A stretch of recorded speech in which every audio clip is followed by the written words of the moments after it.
दोस्तों आइए जान लेते हैं कच्चे कर्मचारियों से जुड़ी हुई खबरें कहां से क्या कुछ खबर आई है। तो सबसे पहले सोनीपत जिले से बात करते हैं।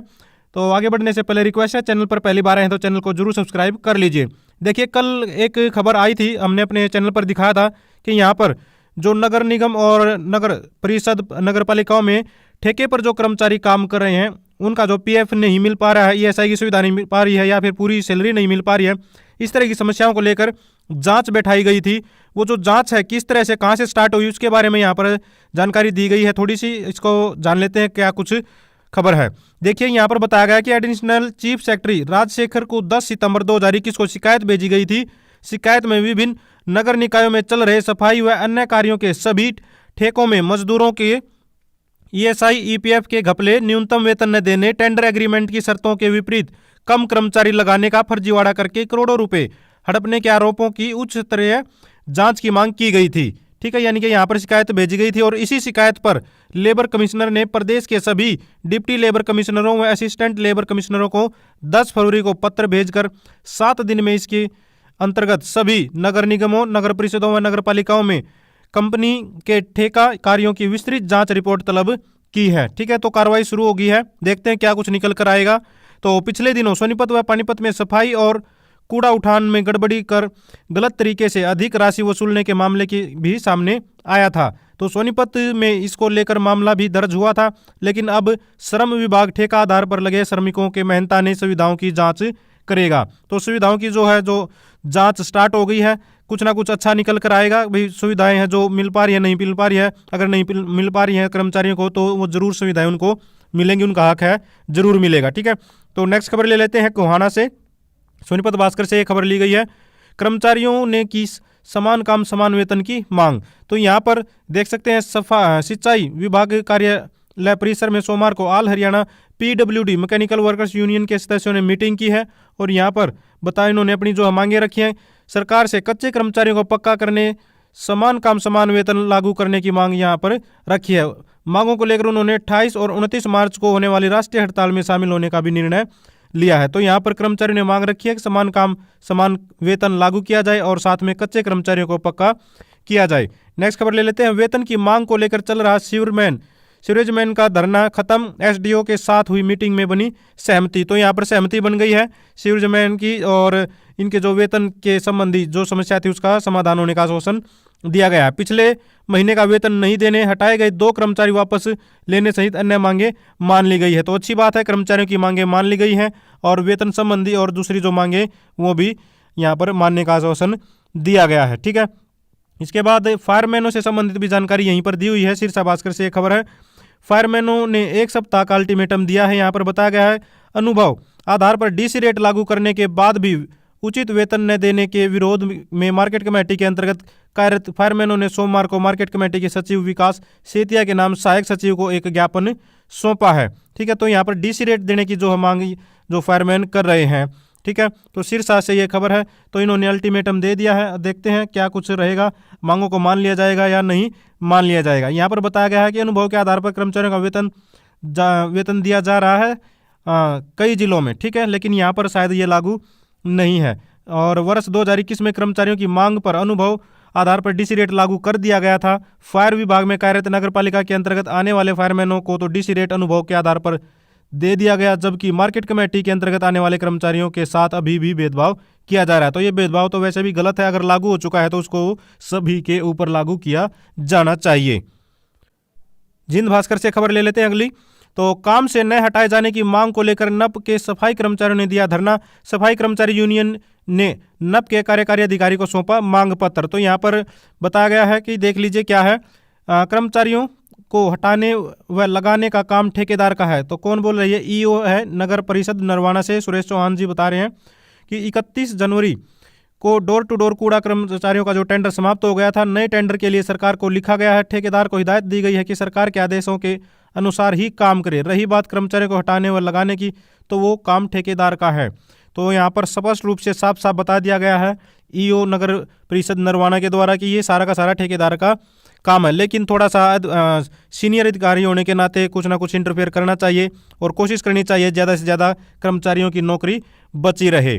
इसके बाद नेक्स्ट खबर ले लेते हैं। प्रदेश भर में आंगनबाड़ी वर्कर्स और हेल्परों ने सीएम सिटी में बोला हल्ला। तो कल का इन्होंने जो है प्रदर्शन रखा हुआ था और यहाँ पर देख सकते हैं अच्छी खासी संख्या में जो इकट्ठा हुई है, सरकार के खिलाफ नारे लगाते हुए निकाली भड़ास। तो सड़कों पर आप लोग देख सकते हैं काफ़ी संख्या में जो यहाँ पर पहुंचे। लगभग 70 दिन हो गए इनके धरने को। 52,000 आंगनबाड़ी कर्मियों का जो है आंदोलन चल रहा है। कुछ मांगे इनकी मान ली गई थी, कुछ अभी भी बाकी हैं, जिनके लिए अभी जो है प्रयासरत हैं आंगनबाड़ी वर्कर्स और हेल्पर। नेक्स्ट खबर ले लेते हैं। मानदेय न मिलने से नाराज अप्रेंटिस पर लगे युवा डीसी से मिले।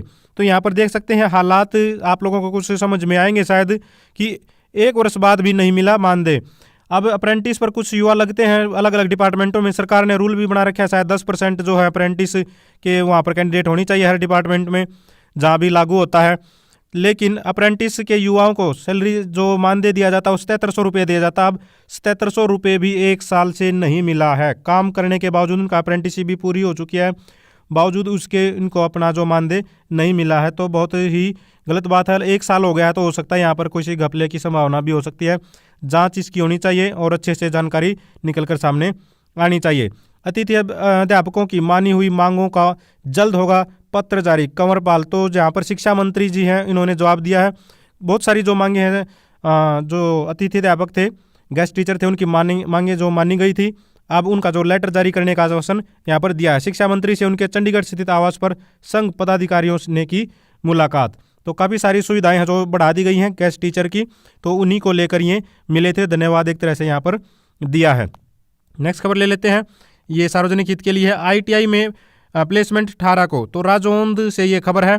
यहाँ जींद रोड स्थित सरकारी ITI के प्रांगण में 18 फरवरी को प्लेसमेंट का आयोजन किया जाएगा, जिसमें Indian acrylics limited company Sangrur से छात्रों को अप्रेंटिस के लिए लेने आ रही है। चयनित उम्मीदवारों को 10,000 रुपये मानदेय दिया जाएगा। ठीक है, तो इसमें 10वीं पास व सभी व्यवस्थाओं के छात्र छात्राएं जो इसमें अप्रेंटिस व जॉब के लिए चयनित किए जाएंगे। राजकीय औद्योगिक प्रशिक्षण जो संस्थान है राजौंद के इंचार्ज भूपेंद्र सिंह, अप्रेंटिस अनुदेशक युधिष्ठर जी धारीवाल, अनुदेशक अशोक राणा ने बताया कि 10वीं पास व ITI पास बच्चे कैंपस में इंटरव्यू दे सकते हैं और अप्रेंटिसशिप व जॉब प्राप्त कर सकते हैं। तो ये अगर कोई भी इंटरेस्टेड कैंडिडेट है तो यहाँ पर जा सकता है। इसके बाद नेक्स्ट ले लेते हैं। फर्स्ट एड एसोसिएशन हरियाणा के प्रतिनिधिमंडल ने कैथल विधायक लीला राम को सौंपा ज्ञापन। तो यहाँ पर अपनी मांगों को लेकर ज्ञापन सौंपा गया है। मांगे अगर देखी जाए तो यहाँ पर क्या है, इस ज्ञापन में हरियाणा के सभी फर्स्ट एड लेक्चरर्स को नियमित करने की जो मांग यहाँ पर रखी गई है। तो लेक्चरर्स है जो अपने आप को नियमित करने की मांग इन्होंने उठाई है, तो ज्ञापन सौंपा इसके लिए। नेक्स्ट, वेतन न मिलने से खफा मिड डे मील वर्कर्स। तो मिड डे मील वर्कर्स लगातार जो है अपना संघर्ष कर रहे हैं आंगनबाड़ी वर्कर्स की तरह पर। तो यहाँ भी इसी तरह से सैलरी से रिलेटेड परेशानी लगभग हर डिपार्टमेंट में आपको मिलेगी। मिड डे मील वर्करों के साथ भी यही परेशानी चल रही है। बराड़ा के सरकारी स्कूलों में कार्यरत मिड डे मील वर्करों ने को पिछले कई महीनों से सैलरी नहीं मिल पा रही है। ये तो हर हरियाणा में लगभग हर ज़िले में आप लोगों को ऐसी परेशानी मिल जाएगी। लेकिन अब काम भी करना है और सैलरी के लिए संघर्ष भी करना है। अब क्या करें, हालात ही ऐसे हैं, सरकार को थोड़ा सा ध्यान देना चाहिए। इसके बाद करमजीत बने सब अर्बन सब डिवीजन नंबर 1 के प्रधान। तो यहाँ पर अनुबंधित विद्युत कर्मचारी संघ है जो कार्यकारिणी कैथल की मीटिंग में यहाँ पर पावर हाउस में जो है बैठक हुई है और अध्यक्ष इन्होंने चुन लिया है साथियों ने। तो अच्छी बात है, बधाई हो आपको, अपने साथियों के लिए काम करेंगे उम्मीद करते हैं। नेक्स्ट, ट्यूबवेल ऑपरेटर ने विधायक वरुण चौधरी को सौंपा ज्ञापन। तो ट्यूबवेल ऑपरेटरों ने यहाँ पर अपना जो है ज्ञापन सौंपा मांगों को लेकर। ग्रामीण tubewell operator union workers union के सदस्यों ने हल्का विधायक वरुण चौधरी को अपना मांग पत्र सौंपा, जिसमें ऑपरेटरों ने अपनी विभिन्न मांगों को जैसे पिछले 3 महीनों से बकाया दिलवाने और अप्रैल 2020 से अधूरी पड़ी वेरिफिकेशन का काम पूरा करने, EPF और ESI लागू करवाने, 10 छुट्टियां व 10 मेडिकल देने बारे जब तक पक्के नहीं होते न्यूनतम वेतन 18,000 व सभी ऑपरेटरों को पे रोल पर रखने की जैसी मांगों को उठाया है और अपना जो है ज्ञापन यहाँ पर सौंपा है। तो काफ़ी अच्छी और बहुत सारी मांगे हैं जो मांगनी चाहिए एक मजदूर के लिए, एक कर्मचारी के लिए जो जरूरी है। मोस्टली इनमें सारी मांगे हैं। इसके बाद फायरमैनों ने मार्केट सचिव को सौंपा ज्ञापन। तो सिरसा से ये खबर है, हमने वैसे ये ले ली थी। यहाँ पर अपनी जो है सैलरी समान करवाने के लिए यहाँ पर इन्होंने ज्ञापन सौंपा है। कर्मचारियों ने स्वास्थ्य बजट बढ़ाने के लिए मुख्यमंत्री को भेजा ज्ञापन। तो स्वास्थ्य सुपरवाइजर संघ हरियाणा ने ये जो पत्र भेजा है, यहाँ पर बताया गया है कि हालात वैसे जो कोरोना की वजह से अभी भी ज़्यादा सामान्य नहीं हुए हैं, लेकिन कर्मचारियों के पद अभी खाली हैं, उनको भरा जाए और साथ में स्वास्थ्य का जो है बजट बढ़ाया जाए, ये यहाँ पर इन्होंने मांग रखी है स्वास्थ्य सुपरवाइजरों ने। इसके बाद वन विभाग के अंदर जो मजदूर लगे हैं इनके सामने भी सैलरी की जो समस्या खड़ी हो चुकी है, सैलरी इन्हें भी समय पर नहीं मिल पा रही है। तो इस खबर को मैंने पहले भी दिखाया था और ये धरना अभी भी जारी है। तो मांगों को लेकर अभी भी बैठे हुए हैं, उम्मीद करते हैं जल्द ही इनकी मांगों को मान लिया जाएगा। इसके बाद पीजीआई में सफाई कर्मचारियों ने 7 घंटे रखी हड़ताल। तो यहाँ पर हड़ताल का कारण है सुपरवाइजर को हटाने का आश्वासन। तो यहाँ पर सुपरवाइजर के खिलाफ कर्मचारी लामबंद हुए हैं और यहाँ पर बताया गया कि अनुबंध पर लगे सफाई कर्मचारी सुपरवाइजर को हटाने की मांग को लेकर विजय पार्क में धरने पर बैठ गए। कर्मचारियों का आरोप है कि सुपरवाइजर का व्यवहार कर्मचारियों के प्रति ठीक नहीं है, अभद्र भाषा का प्रयोग हुआ, कर्मचारियों को हटाने जैसे आरोप भी लगाए गए हैं। देखिए, हमेशा साथ मिलकर काम करना चाहिए और दूसरों को नीचा दिखाकर काम मतलब करना, कोई खुद को दूसरों को नीचा दिखाकर खुद कोई ऊंचा नहीं होता साथियों। तो मिलजुल कर इसमें काम करना चाहिए, ये कोई ऐसी अच्छी बात नहीं होती, क्योंकि सभी एक तरह से कच्चे ही कर्मचारी हैं। तो सभी को मिलजुल कर काम करने में ही भलाई होती है, सबका घर अपना घर चलाने के लिए सब काम करते हैं। तो सम्मान के साथ काम करना सबका हक है। इसके बाद तो ये सारी की सारी आज की खबरें थी। अगर आप भी चाहते हैं हरियाणा में कच्चे कर्मचारी से जुड़ी हुई खबरें समय पर पाना तो चैनल